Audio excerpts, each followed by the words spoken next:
Okay, 3, 2, 1, go. Good morning. Good morning, everyone. Thanks again for joining us on another episode of our question and answer show where we take your comments and we answer them here on this show. Hope you had a great week. Let's get right into the questions. Let's go. Lots of comments and questions this week. We get a ton of great comments and we have some great conversations. So We've got a great community there. Yeah, I agree. First question. Okay, so first question. You know what, actually? What I'm going to make the first question is someone commented, are you sure this is father and son? Where's your birth certificate? Last time I checked, you were my dad. So yes, this is for sure. We've confirmed it here. This is definitely father and son. I remember seeing that question and just went right past it. So we'll start off there. Do we need to put our birth certificate or your birth certificate, my passport up there and make sure we got... It'll be in the description below. What does that have to do with real estate anyways? It'll be in the description. We'll put it there. So our first real comment here is from M. Singleton. Okay. And M. Singleton says, all buyers should lowball by $150K. Buyers set prices. Why does society want to be house poor? Okay. So where do I begin? I go, there's 3 questions in that one comment, or three sections. All buyers should offer should lowball by 150K. Mm-hmm. Well, on some of those offers at 150K less than listed, won't necessarily be a lowball. And some of them, it's going to be really where the house should have been priced at. The whole idea of getting all buyers together on the same page, good luck with that one. That's just not going to happen. Just like you're not going to get all sellers on the same page and, stick to their prices. Some houses buyers should lowball by 300K. And some houses, you're right, they're 300,000 overpriced. So 300K, 150, you'd still be overpaying. Yeah. And some houses, depending on the price strategy, you're going to have to pay 100K more just to get it to that market value. But I think what he's getting at is not so much, the pricing strategy. It's more of everything's too expensive. All homes in this gentleman's opinion. Or lady. You don't know. Pardon? Or lady. Oh, sorry. The name. I don't know. You're right. You're right. The commenter. Yes.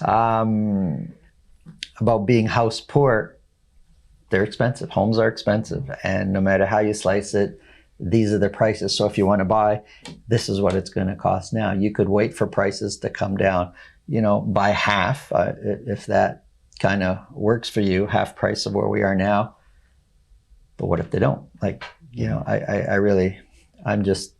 That's it. Just like cars are super, super expensive. iPhones are super, super expensive. But homes have look, it's not a right that you have to own a home. It's just not a right. It's a privilege. So next comment here comes from Matt YT. And Matt YT says, seems to me that residential real estate transactions are completely emotional. A lot of them are. Matt YT, you are correct. There is a lot of emotion when it comes to residential real estate, unless you're an investor and you're buying as an investment. There's still some emotion in there depending on the home, but very little if you're an investor. But if you're buying for your own personal residence, then yeah, there's a lot of emotion. Absolutely. Yeah. On both sides, not just buying. Sellers also in selling. There's a lot of emotion, The seller remembers raising their kids there, and that's the wall where they checked their kids' height, and that's where they had their anniversary. And because of that, you should pay $100,000 more because I got so many great memories here. Bringing that up, the best part about that is when the seller is when they're so proud about the fixes that they did themselves. Yeah.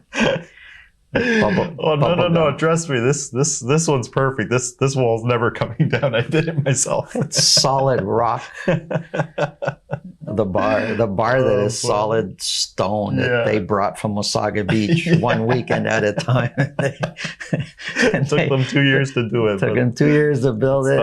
If the house goes down, that'll stay up. Oh boy. Okay. True story, folks. We hear it often. So the next comment here is from our friend Dirty Burger. Dirty Burger. Dirty Burger. And should open up a restaurant, call it Dirty Burger. Yeah, I wonder how that would do. So they say, I renovated a rental house myself before I sold it. It took 3 months and I spent like $30K. House prices dropped about $70K over those 3 months. So I lost about $50K. And then he's got a little crying emoji. I remember I was leveling the bathroom floor when I heard on the radio about the Bank of Canada increasing interest rates by 0.5%. Morale was low. Timing is everything, Dirty Burger. Yeah. And yours on that situation didn't work out for you. Yeah. Lots of people got caught. You're not the only one. Lots of people got caught.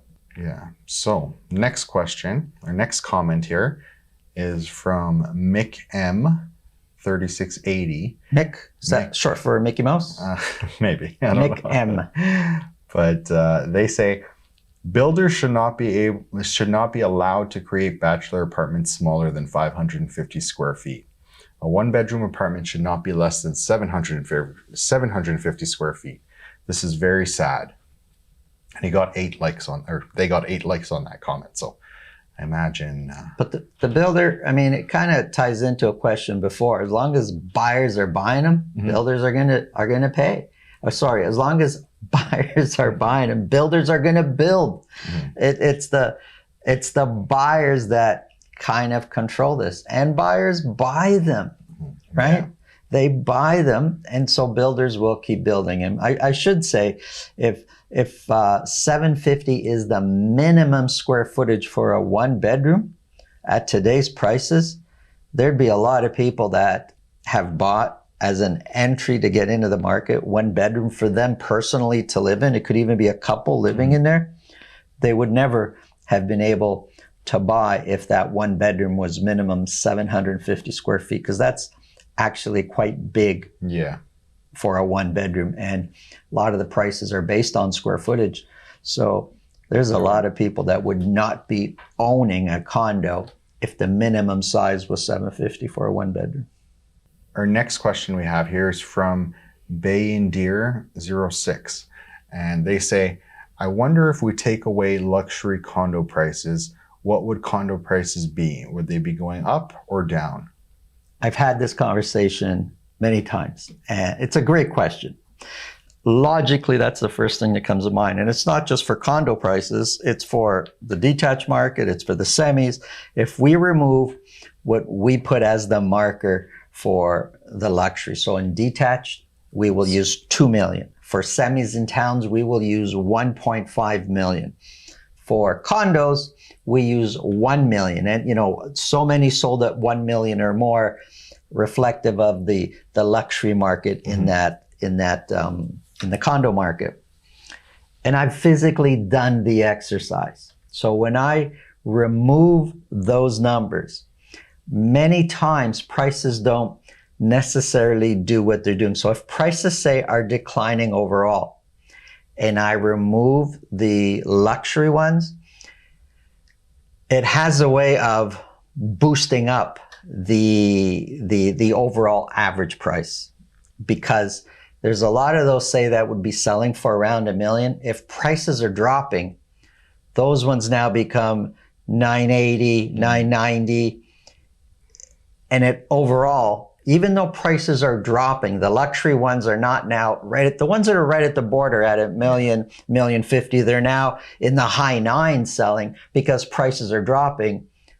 But the chart won't show prices are dropping. The chart will show prices are increasing because some of those now that I've removed the 1 million mark, they're kind of coming in just below the 1 million. So overall, it shows, wow, there's a lot more selling in the 900 range. Yeah. Prices are going up when in fact, prices may be dropping. So next comment here is from another friend of ours, Baseline. And he's one of the originals. He's one of the originals. Baseline, yes. Dirty Burger, they're one of the originals. And they're partners. They helped us get this channel going. There was the other one. What was it? What was their name? Trent? D Trent was another one. And Dim OG. Dim OG. We haven't heard from Dim OG in a while. Haven't heard from that one in a while. But Baseline is here, and Baseline asks, Santo and Daniel, is it worth putting new hardwood flooring throughout for appearance purposes? Not so much for value increase, but just for more interest in the property, and it may sell quicker. The short answer is yes, but I'll elaborate. Depends on how much you're spending doing that. If it's average hardwood floors, don't go with the super high end if the whole plan is to sell it anyways. Be careful about when you're putting in hardwood floors, then you got to consider baseboards and add that to the cost, and maybe you got to do some painting, and one thing leads to another. So be careful about that renovation ballooning. The hardwood may not necessarily get you much more money, but it'll help get you to where you're supposed to be. Versus if it was carpet, it's going to be discounted, especially if it's carpet that needs to be replaced. Your price is going to be discounted quite a bit. So for what it actually costs to install hardwood, do it. And so our last question here comes from Jessie Quinton. And Jessie Quinton, and she asks, finish strong. Yes, not sure if it's okay. So I should also say that this is with regards to our video that we did this week about link homes. Okay. Right. So you got detached. A lot houses. of people didn't know what link homes are. Yeah. I don't think it's. I'm not surprised. Yeah. When I explain to our buyer clients, they may send me a listing. Oh, this is nice. Let's go see it, and it's priced really well. Yeah. And then I say, oh yeah, it's priced a little better than the detached in the area because it's a link home. They always go, what's that? Yeah. And I have to explain. Almost every buyer I work with, I have to explain what a link home is. Yeah. So Jessie here asks, not sure if I missed the answer, but I'm sure the average person would not know about the foundation being connected. In fact, this is new to me. If that's the case and the property is priced lower but looks like a detached home, wouldn't it generally lead to more offers or being sold over asking price? Yes, is the short answer. If what appears to be the same home as everything else that is sold on the few streets around there, if it's priced lower, it could lead to somebody paying more. Hence the problem that value of that home is actually not more. It's clear when you're comparing a town to a detached, keeping quality and size and all that in check, the detached will sell for more than a townhouse. The link home, though, kind of looks like a detached because they're linked underground for most cases. There's some linked homes that are linked by the garage, and you could see when you're looking from the street, you could see the garages are touching, and you're kind of looking at that wondering what's going on. Is this a semi? No, it's a link home. But many of them are linked underground. You can't see it. Sometimes it's not even the whole foundation. It's just a little bit of it.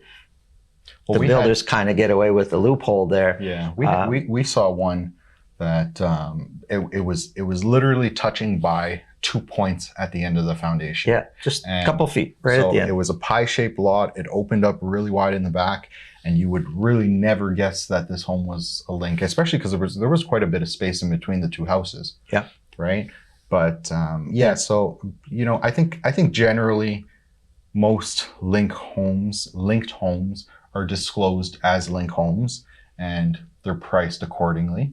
Well, right? If the buying agent is doing their job properly and they're doing the research, you may not know up front when you're just going to go to see it. But if your client says, hey, I like this home, I'm thinking of putting an offer, or tell me more, what do you think we could buy it for?